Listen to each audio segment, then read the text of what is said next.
अभियोजकों ने प्रमाण प्रस्तुत किए हैं, उनसे वह आरोप सिद्ध नहीं हो पाता है। दिनांक 30 जनवरी की घटना का उत्तरदायी केवल मैं ही हूं। अन्य समय में भी मैंने न किसी के साथ षड्यंत्र किया है और न किसी की सहायता की है। अतएव षड्यंत्र का आरोप मैं अस्वीकार करता हूं। बताना आवश्यक समझता हूं कि मैं दिल्ली क्यों और किस प्रकार आया।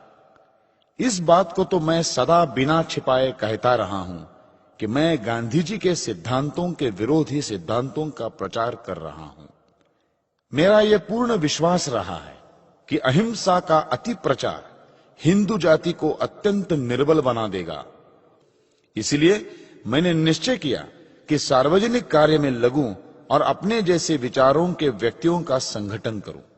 इस दिशा में मैंने और आप्टे ने मिलकर काम किया और एक दैनिक पत्र अग्रणी प्रकाशित किया। हम लोग गांधी जी की अहिंसा के ही विरोध में नहीं थे। पश्चात प्रार्थना सभाओं में गांधी जी ने जब अपने विकृत राजनैतिक विचारों को प्रकट करना प्रारंभ किया, तब मैंने और मेरे सहयोगी श्री आप्टे ने यह निश्चय किया कि हम गांधी जी के कार्यक्रमों का शांतिपूर्वक विरोध करें। हमने ऐसे प्रदर्शन पंचगनी, पूना, बंबई और दिल्ली में किए। हमारे और गांधी जी के सिद्धांतों के बीच बहुत बड़ा अंतर था। यह अंतर बढ़ता ही गया। गांधी जी के इशारों पर चलने वाली कांग्रेस ने जब 15 अगस्त 1947 के दिन देश का विभाजन स्वीकार कर लिया, तब मतभेद और भी बढ़ गया। इस विषय में मैं विस्तार से बताऊंगा। 13 जनवरी सन 1948 को मुझे पता लगा कि गांधी जी एक और अनशन करने का निश्चय कर चुके हैं। इस अनशन के द्वारा वे इस बात का आश्वासन चाहते थे कि इंडियन डोमिनियन अर्थात विभाजित हिंदू भारत में हिंदू मुस्लिम एकता रहे। किंतु मैं और बहुत से लोग इस बात को स्पष्ट रूप से देख सकते थे कि अनशन का वास्तविक ध्येय कुछ और था। गांधी जी भारत सरकार को बाध्य करना चाहते थे कि वो पाकिस्तान को 55 करोड़ रुपए दे दे। गांधी जी के इस प्रस्ताव से भारत सरकार पूर्णतया असहमत थी। इस विषय में श्री आप्टे ने परामर्श दिया कि गांधी जी की प्रार्थना सभाओं में लगातार विरोध प्रदर्शन करने चाहिए। मैं इस प्रस्ताव पर सहमत तो हो गया, किंतु मैं जानता था कि ऐसे प्रयत्न सर्वथा निरर्थक होंगे। फिर भी इसके अतिरिक्त उस समय कोई और उपाय नहीं था। इसीलिए हमने ऐसे प्रदर्शन करने का निश्चय कर लिया और इस निश्चय के साथ हम बंबई गए। यहां संयोगवश मुझे एक शरणार्थी मिला जो शस्त्र बेचता था। उसने मुझे एक पिस्तौल दिखाई। मुझे वो पिस्तौल पसंद आ गई और मैंने उसे खरीद लिया। यही वह पिस्तौल थी जिससे मैंने गांधी जी को निशाना बनाया। अभियोजक कहते हैं कि मुझे वीर सावरकर ने मार्गदर्शन किया और यदि उनका प्रोत्साहन न होता तो मैं गांधीवध न कर पाता। मैं इस बात को अस्वीकार करता हूं। उनके कथन में असत्यता है। ऐसे सत्यविहीन, न्यायविहीन आरोप पर मैं तीव्रतर प्रतिरोध करता हूं। उस आरोप में मेरी संतुलित बुद्धि का और प्रज्ञा का अपमान है। अभियोजकों का यह कहना है कि मैं किसी के हाथ की कठपुतली हूं, वस्तुस्थिति के विपरीत है।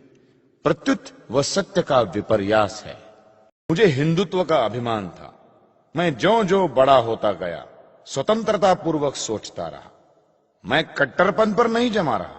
इसीलिए मैंने छूत-छात और जन्मगत जातीयता को मिटाने का प्रयत्न किया। मैंने जाति पाति विरोधी दल में काम किया और इस निश्चय पर पहुंचा कि सब हिंदू बराबर हैं, चाहे वे किसी भी जाति में उत्पन्न हुए हों और चाहे उनका कोई भी व्यवसाय हो। सबको एक ही सामाजिक और धार्मिक दृष्टि से देखा जाना चाहिए। मैंने खुल्लम खुल्ला बहुत बार ऐसे भोजों में भाग लिया जिनमें ब्राह्मण, क्षत्रिय, वैश्य और अंत्यजों ने साथ बैठकर भोजन किया था। मैंने दादाभाई नौरोजी, विवेकानंद, गोखले और टिळक के साहित्य को पढ़ा है और प्राचीन एवं आधुनिक भारत के इतिहास को पढ़ा है। साथ ही संसार के बड़े बड़े देशों इंग्लैंड, फ्रांस, अमेरिका और रूस के इतिहास को भी पढ़ा है। केवल यही नहीं, प्रत्युत मैंने समाजवाद और रूस के कम्युनिज्म पर भी पुस्तकें पढ़ी हैं। परंतु सबसे अधिक ध्यान मैंने वीर सावरकर और गांधी जी के साहित्य और विचारों पर दिया। आधुनिक भारत गत 50 वर्षों में इन्हीं दो पुरुषों के सिद्धांतों से प्रभावित रहा है। पर्याप्त पढ़ने और सोचने के पश्चात मुझे ऐसा लगता है कि देशभक्त होने के नाते मेरा सर्वप्रथम कर्तव्य हिंदुत्व और हिंदू जनता की सेवा करना है, क्योंकि 30 करोड़ हिंदुओं की स्वतंत्रता और उनके अधिकारों की रक्षा करना संपूर्ण संसार के 5वें भाग की भलाई करना है। इसी विचारधारा से प्रेरित होकर मैं हिंदू संगठन की ओर आकृष्ट हुआ और मेरा यह विश्वास दृढ़ हो गया कि इन्हीं सिद्धांतों पर चलकर मातृभूमि भारतवर्ष की स्वतंत्रता को स्थायी रखा जा सकता है। उन्हीं दिनों बहुत सी घटनाएं ऐसी हुई जिनसे मुझे ऐसा विश्वास हो गया कि सावरकर जी और अन्य नेता मेरे विचारों के युवकों की उग्र नीति का समर्थन नहीं करेंगे। 1946 में सुहरावर्दी की सरकार के समय नौखाली में मुसलमानों के हाथों हिंदुओं पर जो अत्याचार हुए उससे हमारा खून खौल गया। मैंने और आप्टे ने यह निश्चय किया कि उनकी प्रार्थना सभाओं में इतने प्रदर्शन करें कि उनके लिए प्रार्थना सभा करना असंभव हो जाए। श्री आप्टे ने कुछ शरणार्थी साथ लेकर शहर में एक जुलूस भी निकाला जिसमें गांधी जी और सुहरावर्दी के विरुद्ध नारे लगाए गए और भंगी कॉलोनी की प्रार्थना सभा में प्रदर्शन किया। उस समय हमारा हिंसा करने का लेश मात्र भी विचार न था। फिर भी गांधी जी ने कायरता पूर्वक पिछले दरवाजे से शरण ली और अपने आप को सुरक्षित करने का प्रयत्न किया। जब श्री सावरकर ने इस प्रदर्शन के विषय में पढ़ा तो उन्होंने हमारे कार्य की प्रशंसा नहीं की। प्रत्युत मुझे एकांत में ऐसे कार्य के लिए बहुत बुरा भला कहा। यद्यपि हमने प्रदर्शन शांतिपूर्ण किए थे, तथापि उन्होंने कहा, जिस प्रकार मैं इस बात की निंदा करता हूं कि कांग्रेस से संबंध रखने वाले लोग हमारी सभाओं और चुनाव में शांति भंग करते हैं, उसी प्रकार मुझे इस बात की भी निंदा करनी चाहिए कि हिंदू संगठनवादी लोग कांग्रेस वालों के किसी कार्यक्रम को भंग करते हैं।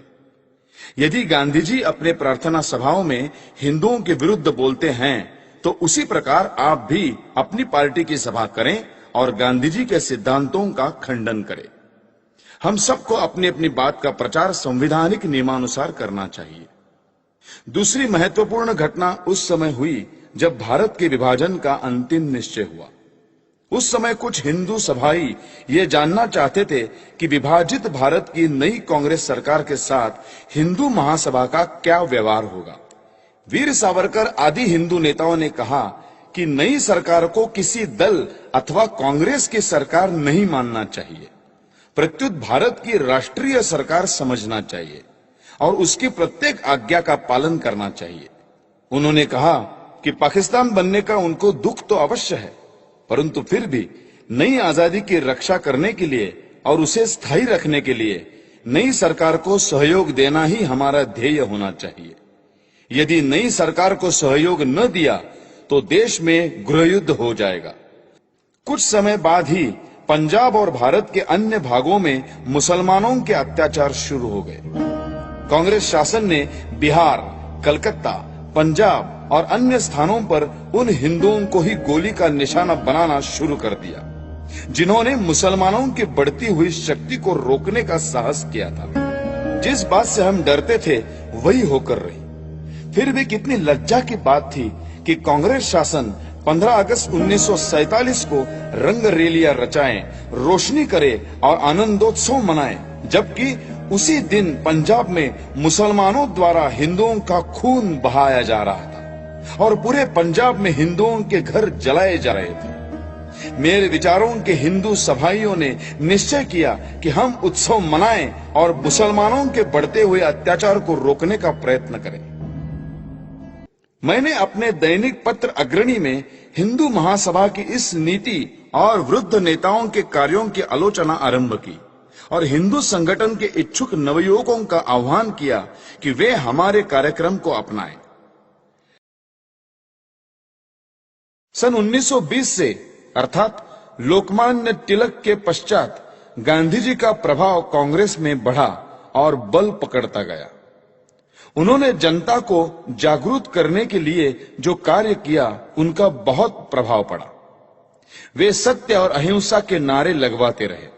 कोई भी समझदार व्यक्ति उन नारों को बुरा नहीं कह सकता था।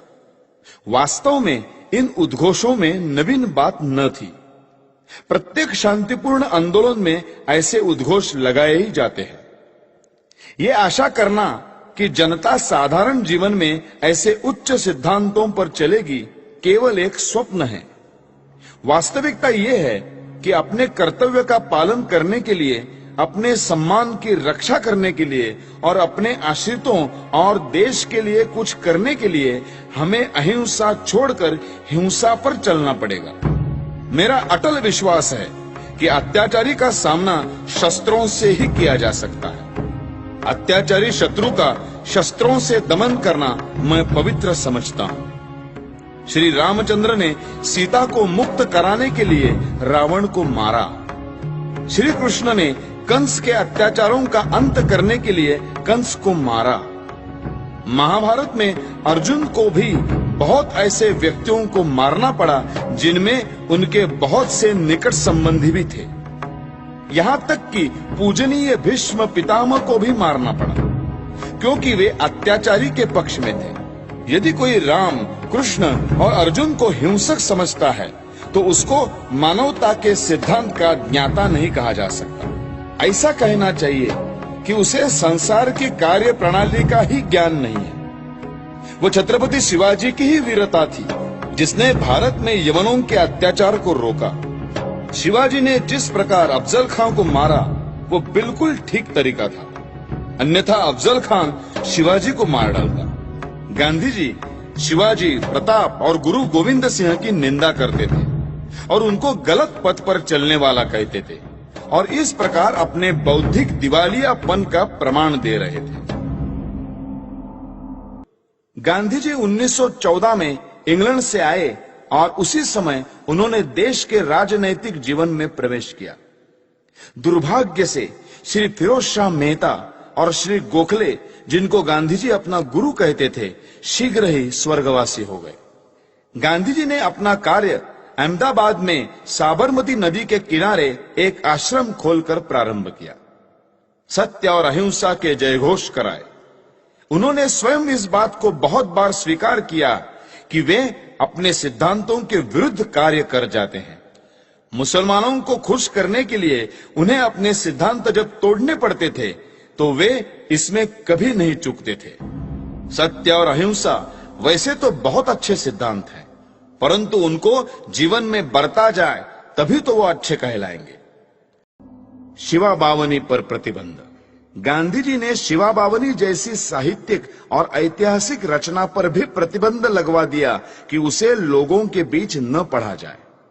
शिवा बावनी 52 छंदों का एक संग्रह है जिसमें छत्रपति शिवाजी महाराज की प्रशंसा गाई गई है और इस बात का वर्णन है कि किस प्रकार उन्होंने हिंदू धर्म और राष्ट्र की रक्षा की।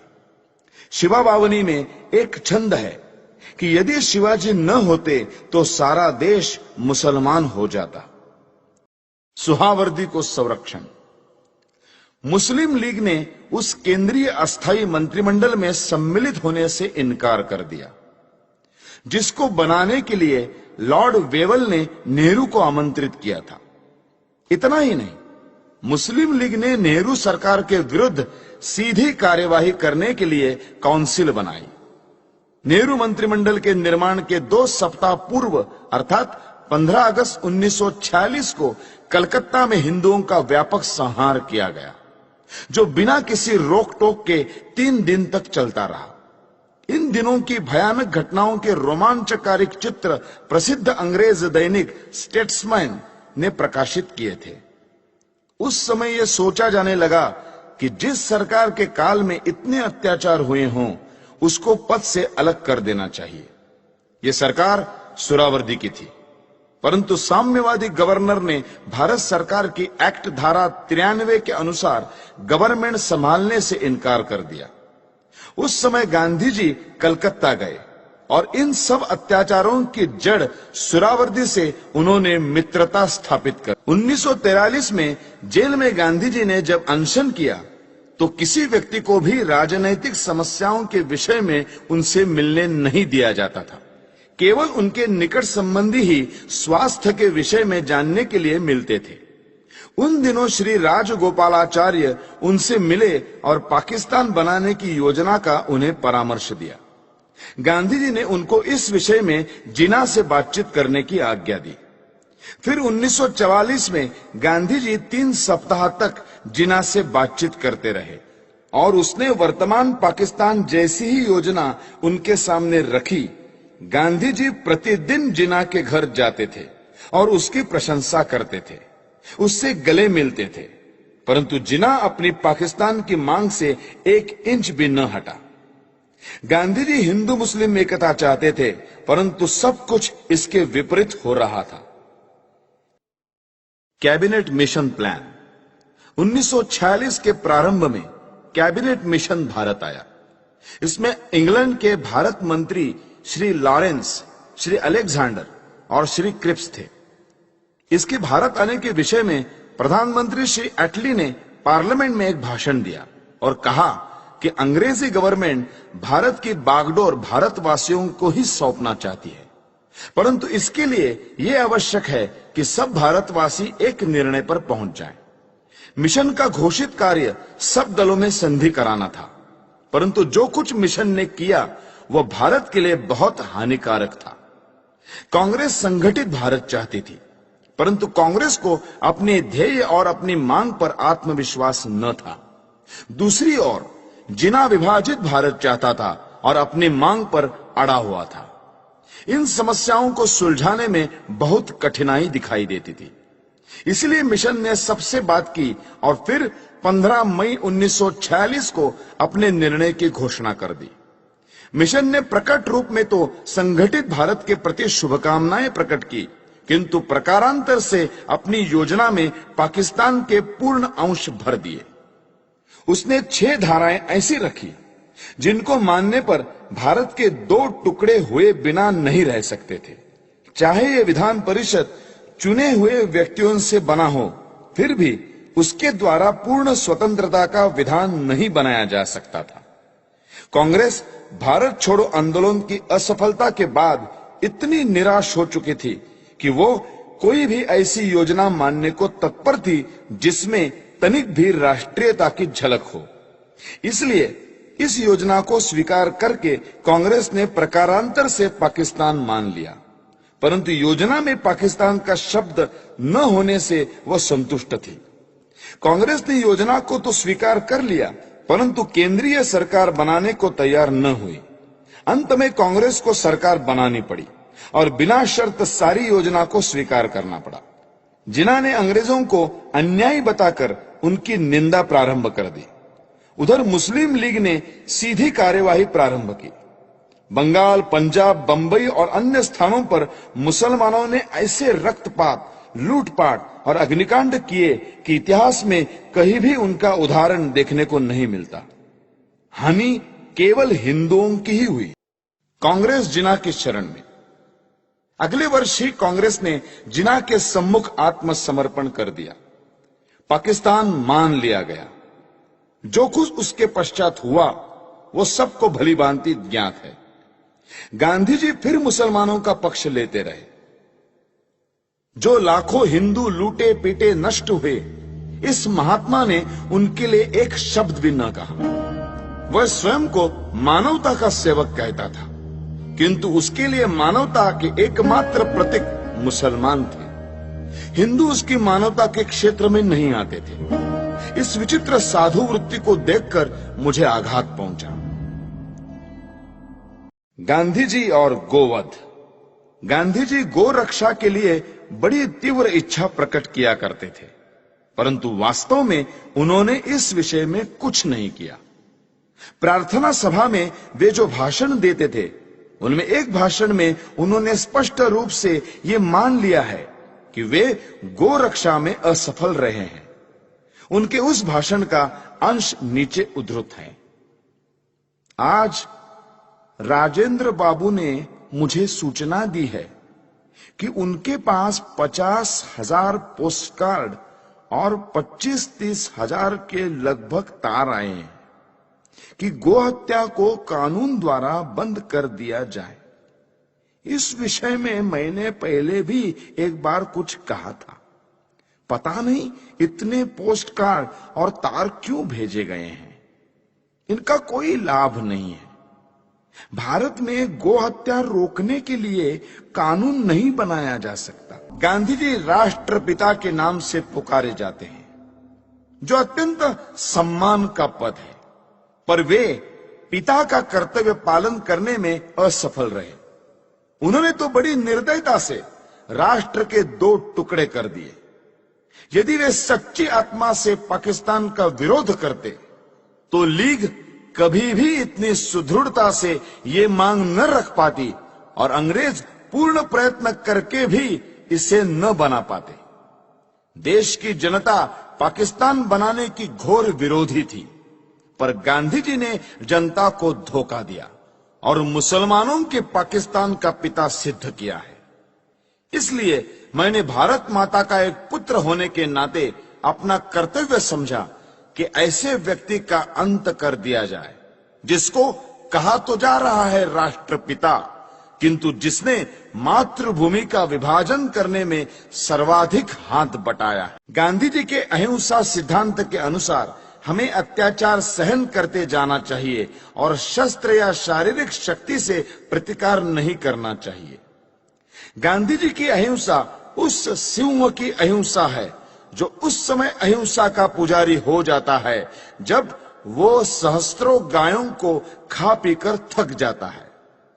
कानपुर में गणेश शंकर विद्यार्थी को मुसलमानों ने निर्दयता से मार दिया था। गांधी जी उनका उदाहरण देकर कहते थे कि इस प्रकार अहिंसा पर चलकर अपना बलिदान कर देना चाहिए। मेरा विश्वास है यह अहिंसा यानी नपुंसकत्व देश को नष्ट कर देगी और पाकिस्तान भारत पर आधिपत्य जमा लेगा। मुझे स्पष्ट दिखाई देता था कि यदि मैं गांधी जी का वध करूंगा तो मैं जड़ मूल से नष्ट कर दिया जाऊंगा। लोग मुझसे घृणा करेंगे। मेरा सम्मान जो मुझे प्राणों से अधिक प्रिय है नष्ट हो जाएगा। किंतु साथ में मैं ये भी जानता था कि गांधी जी सदा के लिए विदा हो जाएंगे तो देश की राजनीति में शस्त्र प्रयोग और प्रतिकारात्मक कार्यवाही को स्थान मिलेगा। देश शक्तिशाली होगा। मैं अवश्य मरूंगा, किंतु देश अत्याचारों से मुक्त होगा। सब मुझे मूर्ख कहेंगे, पर देश ऐसे मार्ग पर चलेगा जो उचित होगा। यही सोचकर मैंने गांधी जी का अंत करने की ठानी। मैंने अपना निर्णय किसी को नहीं बताया। 30 जनवरी 1948 के दिन मैंने गांधी जी का वध किया। मेरे पास कहने को और कुछ नहीं है। यदि देशभक्ति पाप है तो मैं पाप मानता हूं। मैंने पाप किया है। यदि प्रशंसनीय है तो मैं अपने आप को उस प्रशंसा का अधिकारी समझता हूं।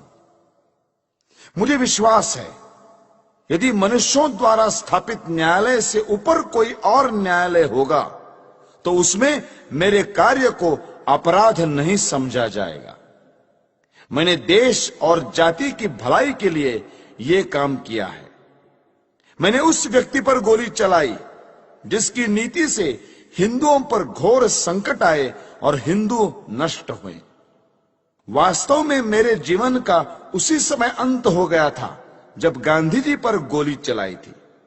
उसके पश्चात मैं अनासक्त जीवन बिता रहा हूं। मेरे लिए संतोष का विषय है कि मुझे कोई पश्चाताप नहीं है।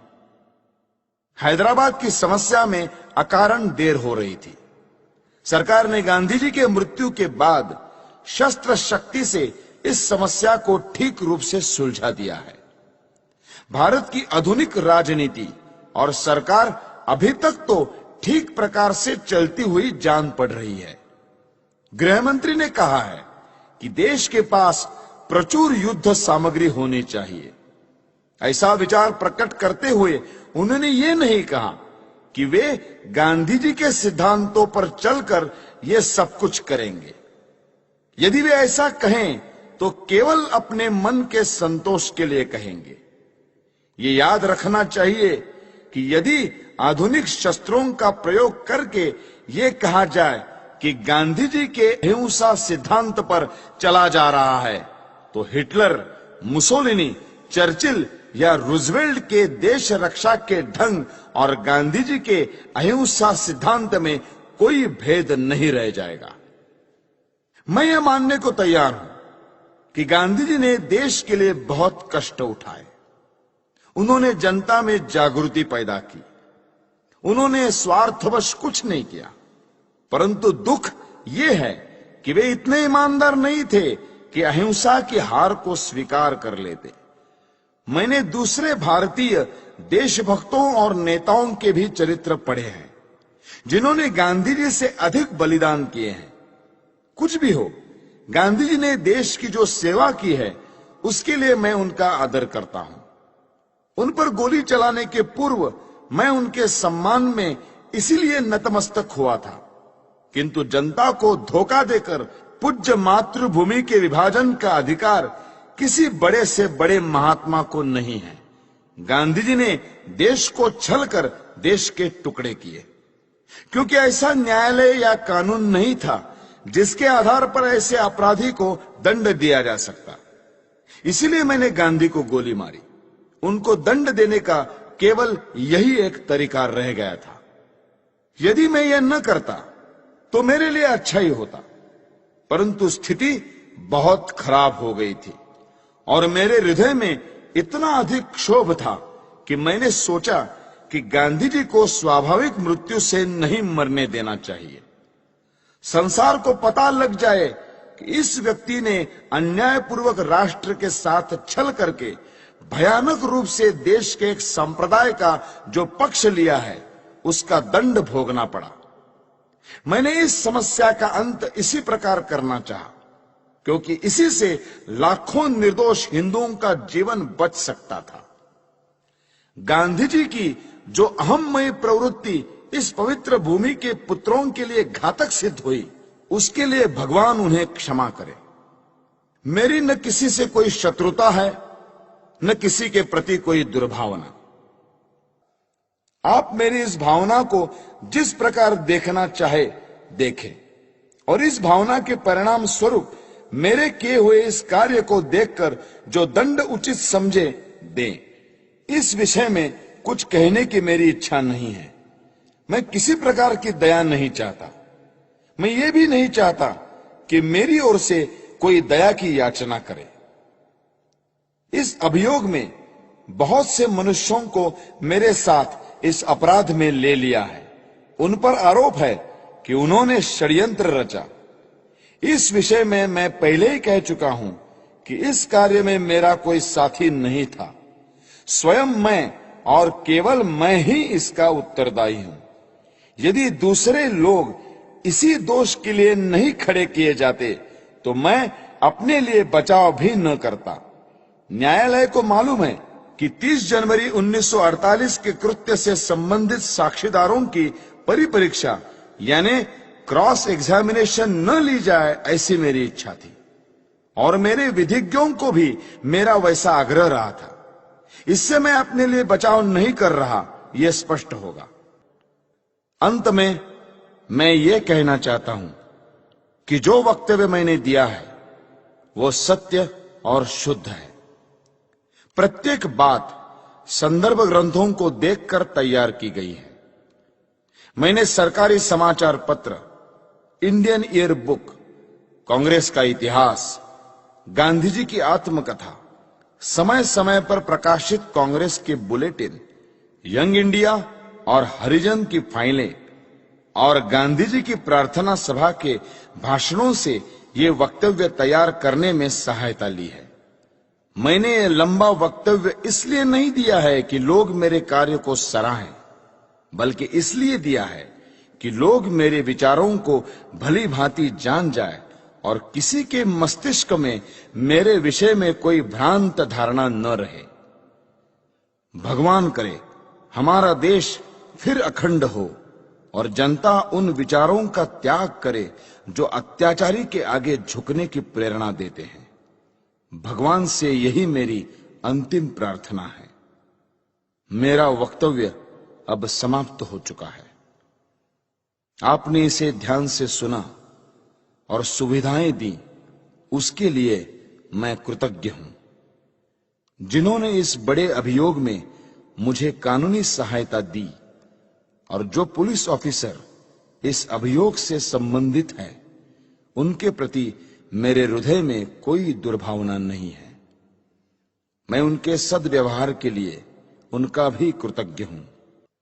यह सत्य है कि मैंने 300-400 लोगों के बीच दिन के समय गांधी पर गोलियां चलाई। मैंने भागने का कोई प्रयत्न नहीं किया। वास्तव में भागने का विचार मेरे मस्तिष्क में आया ही नहीं। मैंने अपने ऊपर गोली चलाने का प्रयत्न भी नहीं किया। आत्मघात करने का मेरा कभी विचार न था, क्योंकि मैं अपने विचारों को खुले न्यायालय में प्रकट करना चाहता था। आलोचनाओं के बावजूद भी मैंने जो कृत्य किया, उसके नैतिक पक्ष पर मेरी आत्मा कभी विचलित नहीं हुई।